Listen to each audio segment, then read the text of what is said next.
मंगल भवन मंगल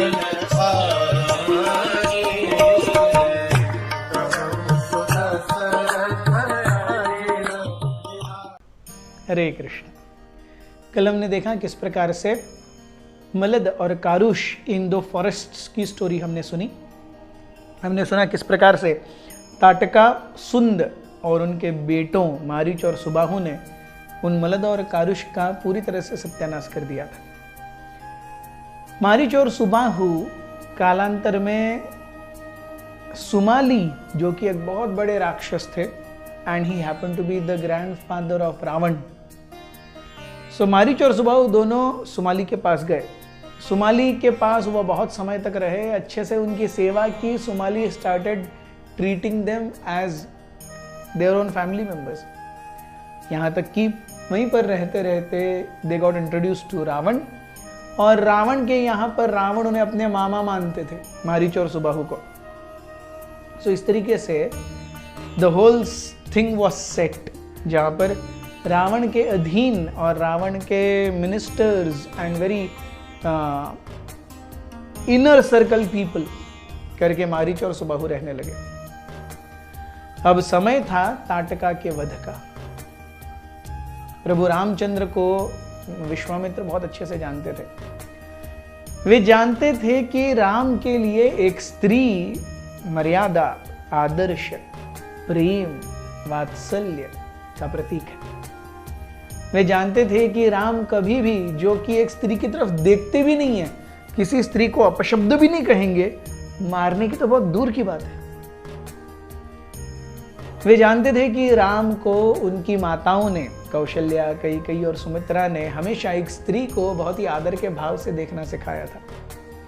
and Vishwamitra knew that if somehow Lord Ram had to kill Tataka, then Lord Ram had to be convinced that it is an important thing to do.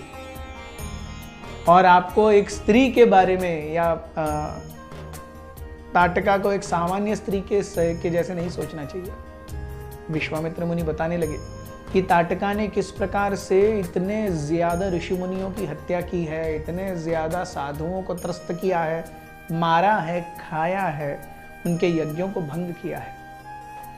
Vishwamitra मुनि बताने लगे कि राम केवल एक योद्धा नहीं है, वो इक्ष्वाकु वंश के प्रतिपालक हैं, और एक राजा का कर्तव्य है कि उसे अपने जीवन में कई बार बहुत बड़े त्याग करने पड़ते हैं।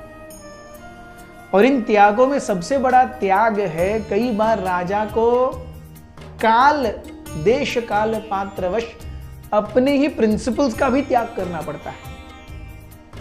And this was one such testing time for Ram, wherein he had to really go of the principle of not touching a woman. Vishwamitra मुनि ने बताया कि किस प्रकार से ताटका में कोई ऐसी क्वालिटी नहीं थी जो उसे एक सामान्य स्त्री बनाए। She had to be dealt with firmly, and it was the duty of Ram to go beyond what he personally thinks for himself is good and think for the betterment of society. समाज कल्याण के लिए, लोगों की भलाई के लिए राम को अपने प्रिंसिपल्स से ऊपर उठना पड़ेगा। विश्वामित्र मुनि उस पर ही नहीं रुके। विश्वामित्र मुनि ने कई सारी पुराणों से कथाएं बताई जहां पर बड़े बड़े देवताओं ने स्त्रियों को मारा था। हम देखते हैं कि एक स्त्री थी जिसका नाम था सुमति। वो अघोरी कृत्य करके इतनी बड़ी बन गई, इतनी ताकतवर बन गई कि वो देवताओं को ही चैलेंज करने लगी।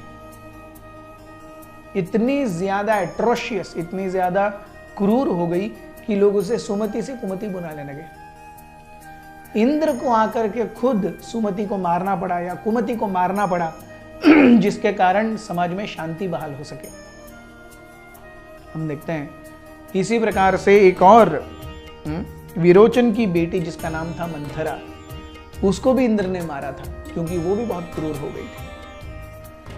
विश्वामित्र मुनि ने और एक महान कथा बताई जहां पर विष्णु ने एक स्त्री को मारा है, और उसका नाम था ख्याति, जो कि भृगु महर्षि की पत्नी थी। ख्याति दानवों की तरफ खास करके आकर्षित थी।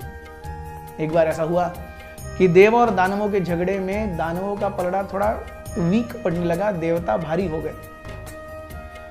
दानवों को फिर से पुनर्स्थापित करने के लिए और राज्य दिलाने के लिए दानवों के गुरु शुक्राचार्य शिवजी की तपस्या करने के लिए गए। दानवों के गुरु दानवों के साथ नहीं है, इसे एक अपॉर्चुनिटी मान के देवताओं ने दानवों पर अटैक किया। और उस समय क्योंकि शुक्राचार्य वहां नहीं थे, दानवों में बहुत बड़ी हड़कंप मच गई।